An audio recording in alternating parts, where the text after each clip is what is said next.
Iran ইসরায়েলের ১২ দিনের যুদ্ধের রেশ কাটতে না কাটতেই ফের চাঞ্চল্যকর তথ্য চাউর হলো। ইরান দাবি করেছে তাদের কাছে গোয়েন্দা তথ্য আছে যে যুক্তরাষ্ট্র সামরিক প্রস্তুতির আড়াল হিসেবে কূটনৈতিক প্রস্তাব ব্যবহার করছে। ইরানের সরকারি এক কর্মকর্তার বরাতে দেশটির রাষ্ট্রীয় টিভি এই তথ্য জানিয়েছে। ১৭ জুলাই ইরানের সিনিয়র কর্মকর্তার বরাতে প্রেস টিভি জানিয়েছে, আমাদের গোয়েন্দা তথ্য ইঙ্গিত দিচ্ছে যে ওয়াশিংটন শান্তি নয়, যুদ্ধের প্রস্তুতির জন্য আলোচনা চায়।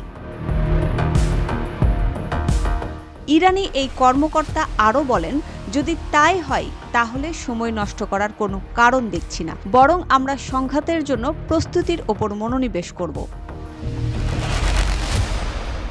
কর্মকর্তার বরাতে প্রেস টিভি আরও জানিয়েছে, ইরান মনে করে আলোচনার উদ্দেশ্য হল পরবর্তী যুদ্ধে ইসরায়েলের দুর্বলতা পুষিয়ে নিতে ইরানকে নিরস্ত্র করা।